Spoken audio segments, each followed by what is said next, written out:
listening to the Post-Apocalyptic Media Podcast, your source for all the latest post-apocalyptic news.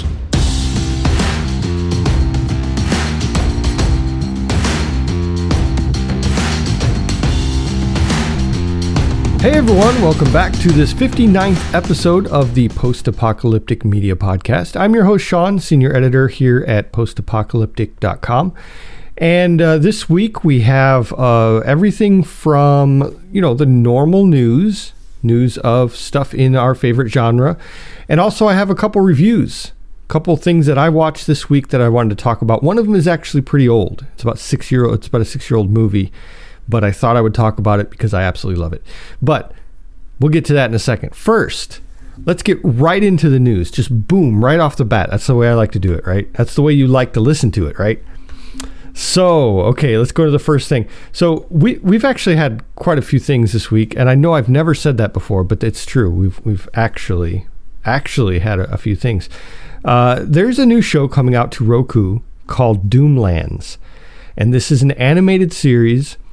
It's kind of like, I don't know, some people are calling it Mad Max meets Cheers, because the whole story is basically there's this mobile pub that's going through the wasteland serving alcohol to like mutants and raiders and stuff like that. So, hilarity ensues, right? So it's supposed to be like it's a comedy.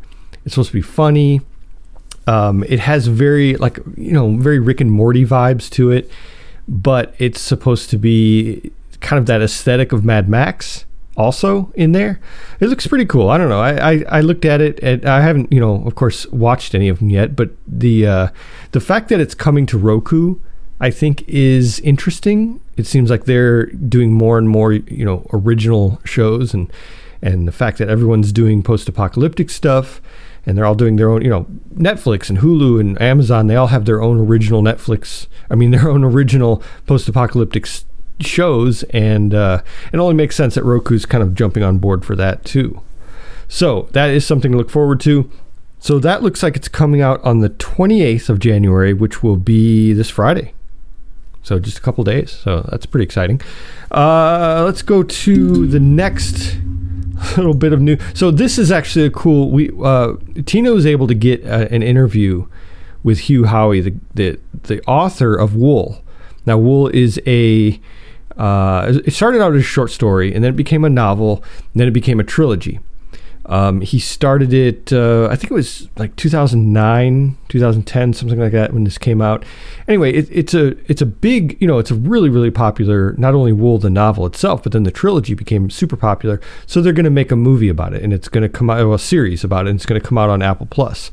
I think it's supposed to come out in 2023.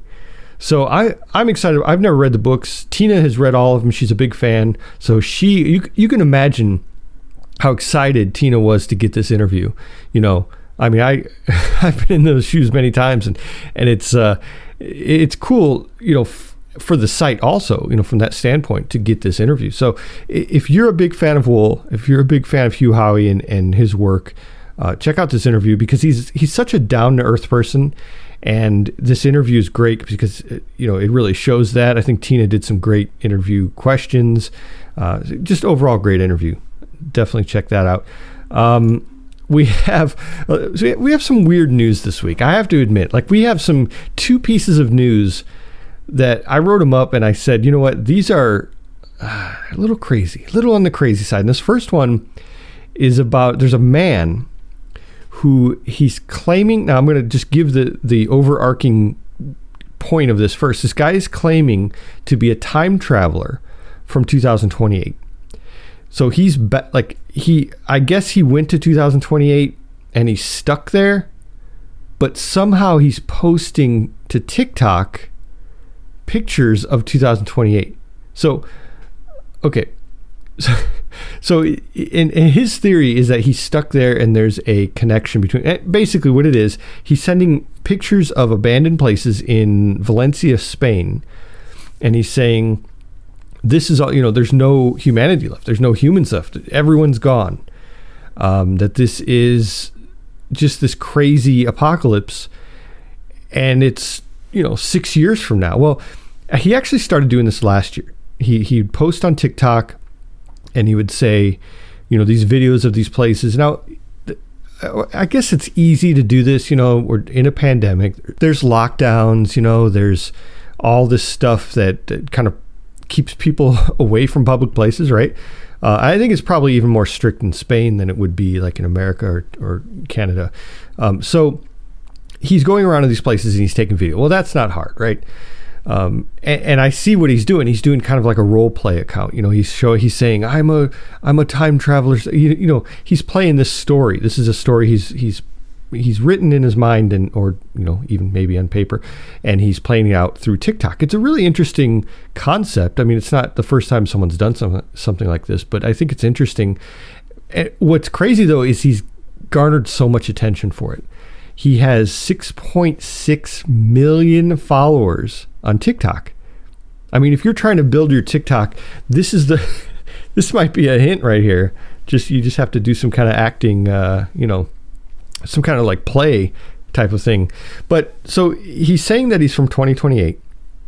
And originally when he started doing it last February, it's been almost a year now. He said he went in 2027. But he's been there a year now. So of course now it's 2028. But he says he's from this time. He's from 2020. He went to 2027. He started posting these things. So the fact is, though, he says he has proof. Now, the proof we're not sure of because he just posts pictures and he says, "Here's proof." Like I'm in a museum in the back room or the restricted area of a museum, and there's no one here. This is proof. Well, it's not really proof. I think, there are ways to do that, and also he's pretty creative with the angles that he has for not showing people. What's crazy though is like he'll go in. It's been a year. And he'll go in a supermarket and there's still stuff on the shelves, that's not all rotted and moldy. There's still vehicles everywhere. There's still electricity. And most importantly, more than anything else, he has internet access. He has internet access to 2022. You know what I mean? Like, so from 2028 to 2022, somehow there's a connection. I mean, how do you get that kind of speed? That's an upgrade that we don't have available on our service, I don't think. But it's I think I would say most people who follow him, I would hope, know that it's not that he's lying to people, but that he's playing a part, that he's playing a role. So from that aspect, it makes it interesting. I'd like to see how much further this goes, though, because he's not stopping anytime soon. And I don't know. It's like I said, it'll be interesting to see where this goes. The guy's name, his TikTok name. Oh man, I can't pronounce this. It's Único Sobreviviente, which means only survivor in Spanish. So that is my completely butchered Spanish right there for this account. So go check that out, and I'll have a link, of course, in the notes for today. Next up, we have Snowpiercer Season 3, Episode 1. This isn't really news because, well, it is news because it just came out. Just came out on Sunday night. Was it Sunday? Yeah, I think it was Sunday night, maybe Monday. And I've been keeping up with Snowpiercer since the beginning. I've really loved it. I've been writing reviews and recaps since the beginning. And I don't know. I just this time we decided to get someone else to do it. I know I've said on the show before that I was going to do the recaps, but I said, you know what? I can't do it. I can't do this and Walking Dead. Walking Dead comes out in a month, and so Tina's doing it. Tina's going to be she wrote up her first one, review and recap of Season 3, Episode 1 of Snowpiercer. I did watch the episode. I really did like it. It's very. It just kind of goes along with, what the show has been about so far, which is action, intrigue, both sides playing against each other, just backstabbing and a lot of that kind of stuff. If you like that kind of stuff, this is definitely for you. Now, the interesting thing is we're to the part in this show now where there's two trains separated, right? We have Leighton's train and Mr. Wilford's train. Mr. Wilford's train is much bigger. It's hard to keep it powered, so they're having problems with how cold it is on the train.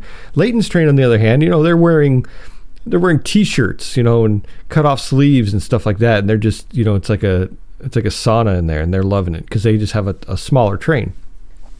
So Mr. Wilford's side is him still trying to take control of everything. He's basically chasing down Leighton. They're trying to get that part of his train back because he wants that engine. He wants that other engine so that he can power, the entire train and get the climate control back, right?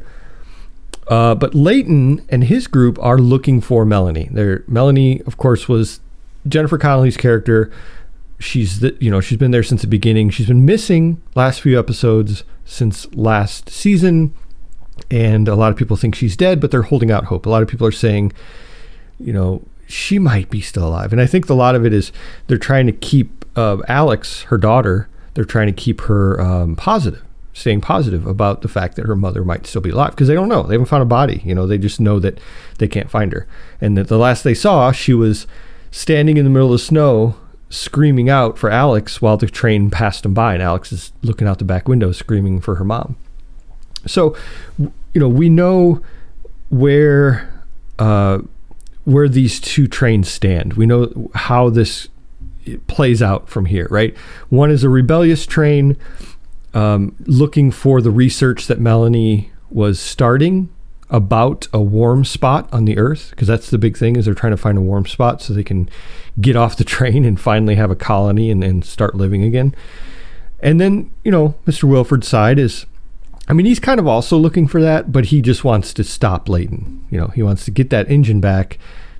So it's almost like it's a race to find that area where they can get off the train. But in the meantime, Wilford's trying to survive by getting this other engine.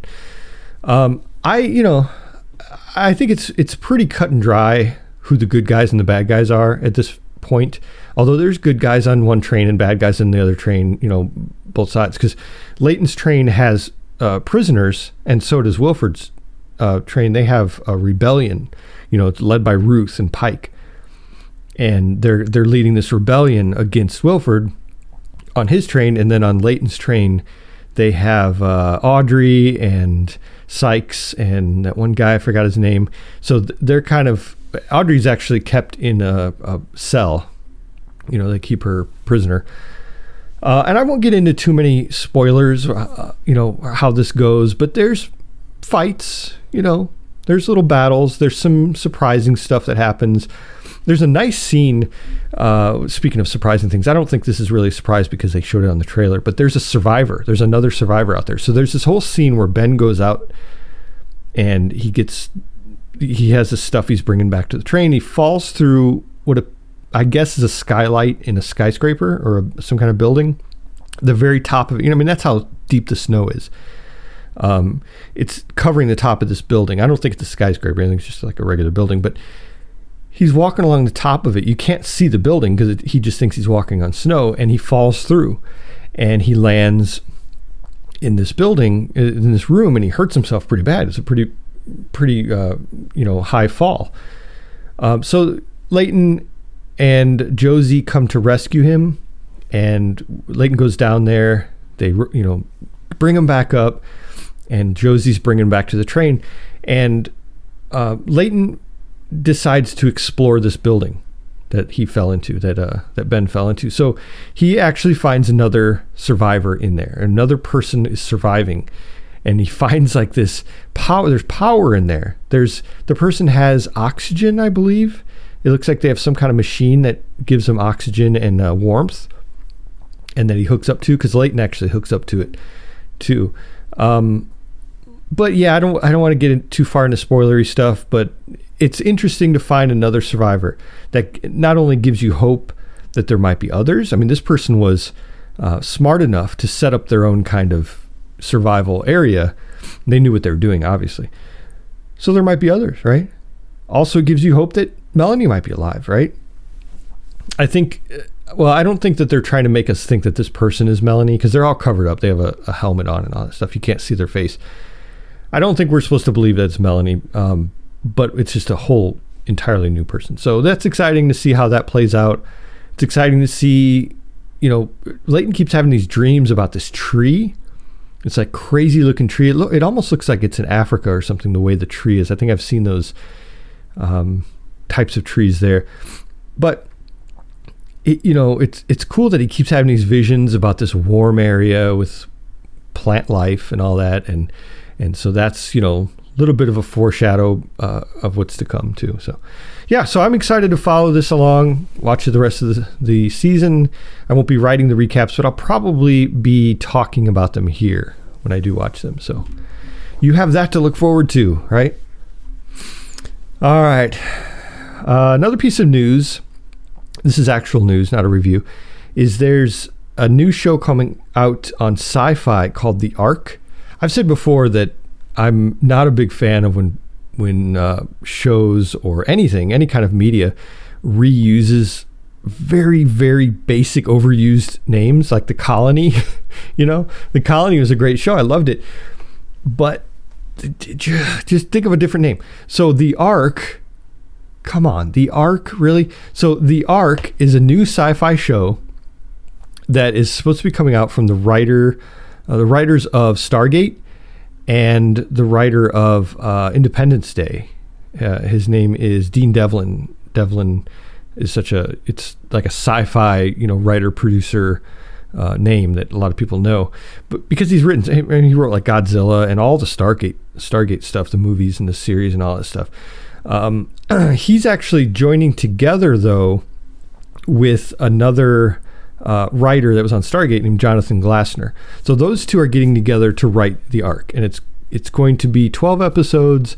It's coming to Syfy now. They're going to start filming it, or at least pre-production, in Serbia not next month, in March. So we know it's coming to Syfy. We know it's Devlin and Glassner together. And they have a pretty good proven, track record. They did Stargate. They did The Outpost for CW. That was another show they did together.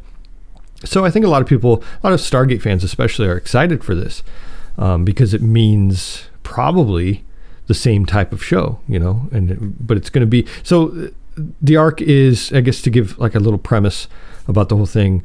What I know about it, it's supposed to be set 100 years in the future. There are all these different spacecraft that have left Earth, looking for a new planet to start a new colony, to continue humanity. And they're all called Arks, which is, a play on Noah's Ark, of course. And there's one called Ark 1, and it runs into problems. It not only has life support problems with the supplies on board, but it also has leadership problems. They're having, everyone's bickering on board, which happens in every one of these shows. So how do they survive? How are they going to get to their destination? They say they have a year left before they reach their destination. So that's a little bit of time. I mean, it's definitely a little bit of time, but it's a little bit of time to try to figure out how they're going to do things, how they're going to survive. Are they going to land on a different planet? Are they going to take over another ark? I don't know. I'm just completely speculating. But that's the premise of this entire show. All right. Now, one other thing I want to talk about before I get into the upcoming stuff. I saw a movie this week that I really liked, and it's called The Lobster. I think it came out in 2015, and it stars Colin Farrell, Rachel Weisz, a couple other actors that I'm sure you've seen before, but they're kind of the two main characters. So it's a crazy show. Like if you like movies like Being John Malkovich or Punch Drunk Love, or what else?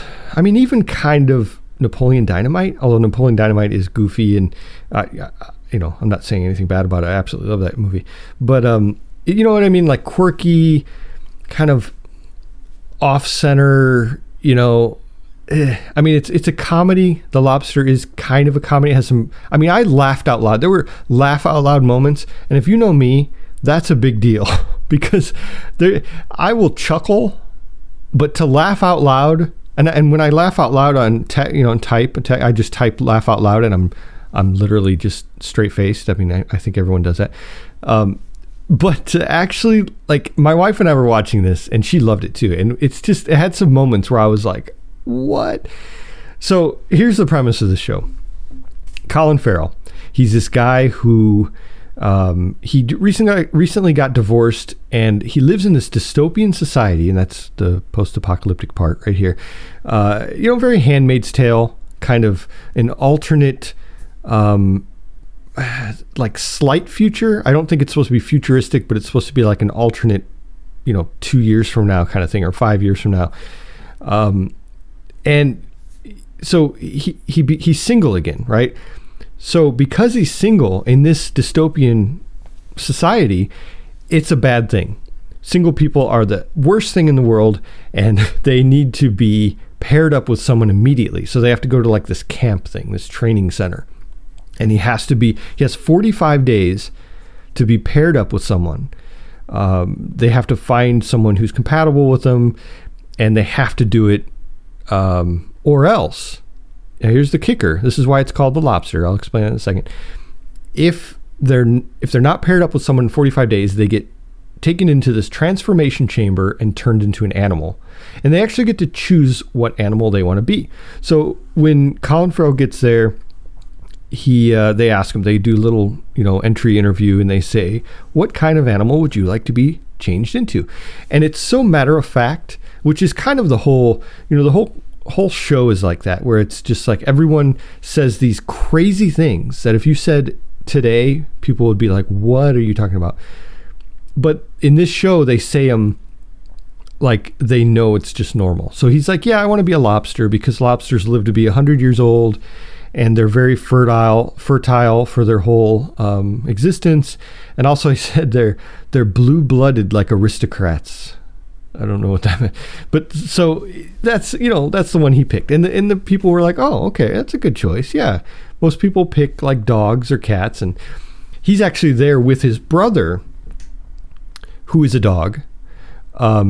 His brother couldn't match up with someone in 45 days. So they turned him into a dog. So he went there with his brother, with the dog. Everyone needs a good, dog movie, right? Buddy dog movie. So that's kind of where it's at right there. We see him as he's starting his program. They make sure that he follows very strict rules.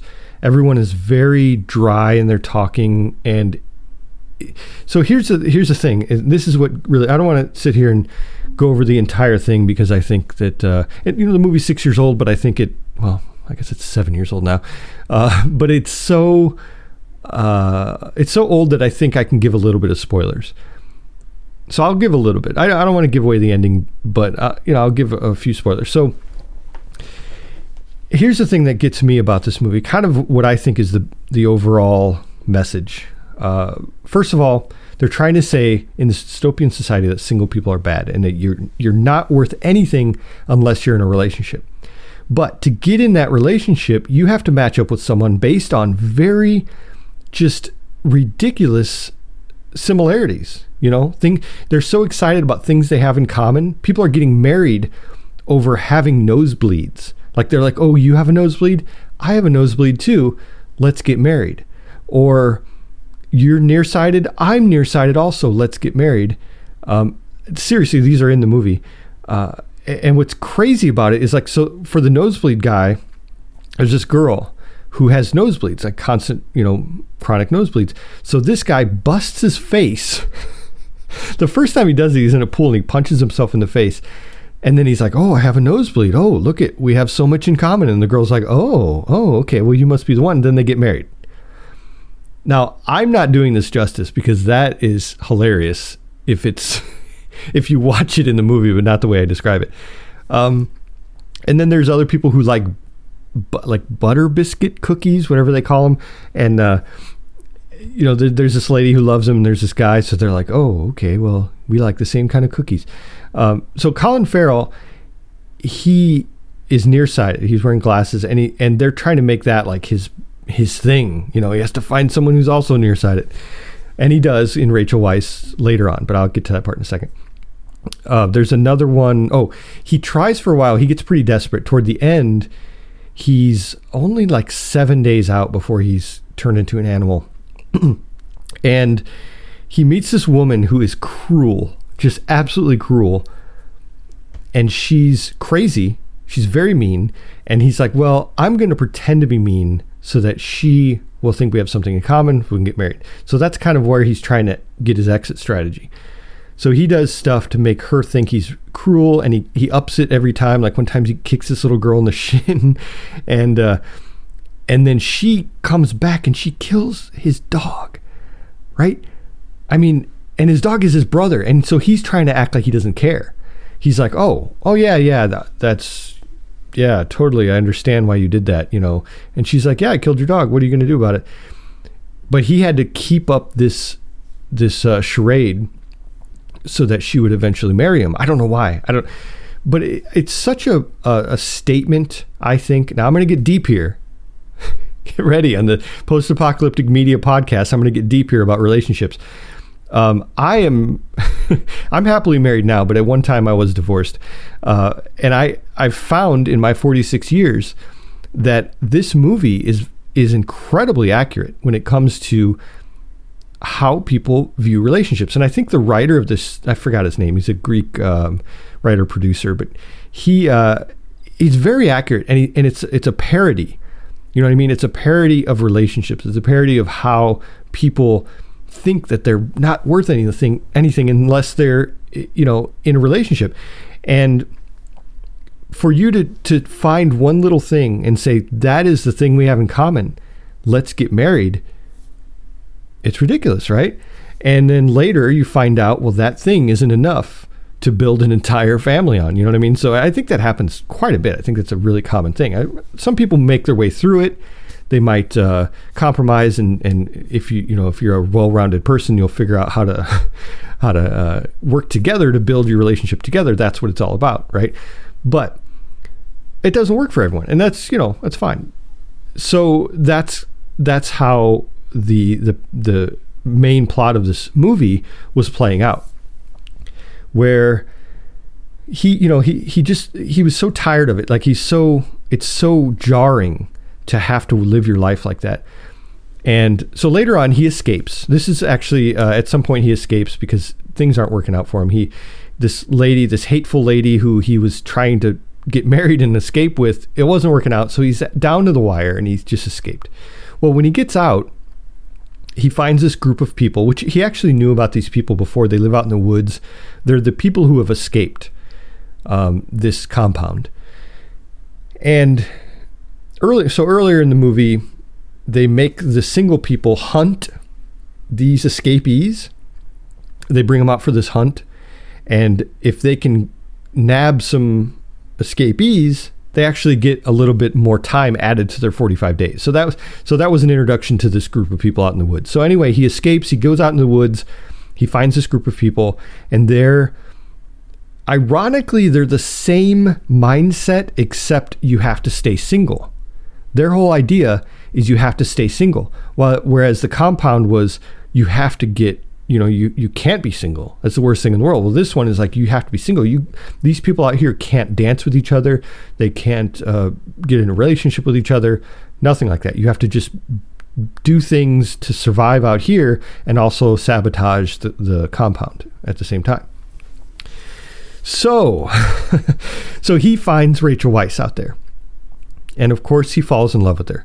And she likes him also, and they kind of find every excuse they can to kiss or, share their feelings with each other, things like that. And it becomes this whole other problem. Well, I think what's interesting about this is the writer was pointing out the irony of leaving one extreme situation to just fall into the other side of that extreme situation. You know what I mean? And I think that's a good statement for the way things are in politics and different groups like that, where you want to get away from what you think is the worst thing in the world, only to find yourself on the opposite side of that, which is just as extreme and just as nutso. And then you're like, well, it's fine. At least I'm not those guys. but you kind of are on, you're like the mirror image of that. And it's ridiculous. So that was a cool statement about that, about how people jump from one extreme to the other. Then the whole relationship thing I mentioned. But yeah, then it gets to the point where, he's trying to find out how he can spend more time with Rachel Weisz's character. And the end is crazy. Again, I won't spoil it. It's crazy. It's made to really make you think. There's no definite, like, this is what happened to them, the end. They all lived happily ever after. It's kind of like we don't know what happened to them at the end. The final shot of the film is 1 minute of just Rachel Weisz sitting in a booth. And it's jarring, but it's incredible. And I really like this movie. I think it was, like I said, I had laugh out loud moments. It really makes you think. It's a deep movie that speaks so much about society. And, it's supposed to be a quote unquote alternate society, but I think it has some parallels. I really liked it. I think I would recommend it to anyone out there who enjoys quirky shows. Like I said, being John Malkovich and Punch Drunk Love and Handmaid's Tale, I would say, although this is more of has some funny moments in it. Handmaid's Tale does not. So I would say if you like those kind of things, dystopian, crazy stuff, definitely check this out. If not, if you're like the kind of person who doesn't like anything dark, don't watch this because you won't get it. My wife went to work the next day after we watched it, and she asked people at her work, "Hey, did you see The Lobster? Do you guys like that?" And they're like, "That was a horrible movie. What did it even mean? What happened at the end? Why would you like that movie?" So, yeah, it's very contrasty.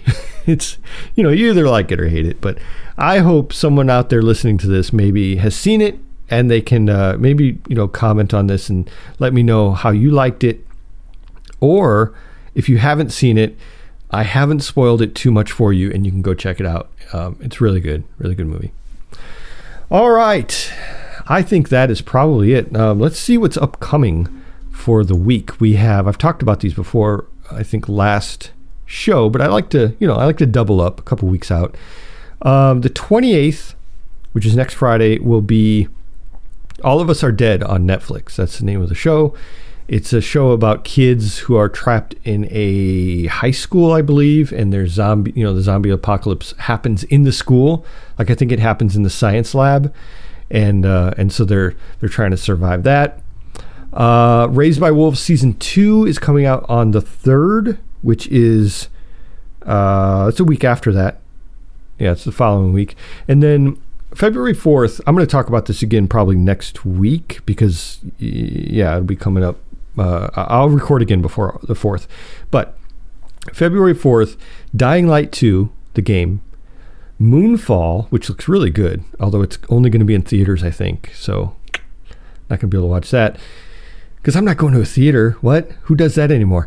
And then Last Survivors, which is that movie with the father and son surviving, and Lacey Silverstone's in it. I've talked about it 20 times. That's coming out on the 4th also. So we have the game, Moonfall, Last Survivors, all on the 4th. Exciting times. And of course, after that, we've, a little bit further down the month, we have Horizon Forbidden West, which is a PlayStation exclusive that, I'm not going to buy a PlayStation just for this game, but I might do it. Probably won't even get my hands on a PlayStation 5 at that point, but it's a PlayStation exclusive. It looks incredible. I would love to play it, but I don't have a PlayStation. That's coming out. They've been talking a lot about that this week. There's some new trailer came out. I think it was IGN, one of those big sites, did a review of it. I think they played like 4 hours of it and did a really cool review. So yeah, that is a highly anticipated game. We all look forward to that. In the end of the month, we have, I think it's the 20th, is Walking Dead coming back for their next part of their last season, season 11. I will definitely be talking about that. You can bet on that. There's a lot of other stuff coming out too. There's Attack on Titan is going on right now. Snowpiercer, of course, is going on. When Walking Dead comes, it's going to be quite a springtime, I'd say. But I think that's all from me for this week. I've talked your ear off and I've told you my thoughts on too many shows. But yeah, like I said, I hope you at least check out The Lobster if you haven't already. Check out Snowpiercer. Check out all the new stuff that's coming out this week, next week. Next week's a big one. And I appreciate everyone listening. And I will talk again next time. But until then, make sure that you stay safe, stay alive out there, and always be ready for the big one. Bye-bye.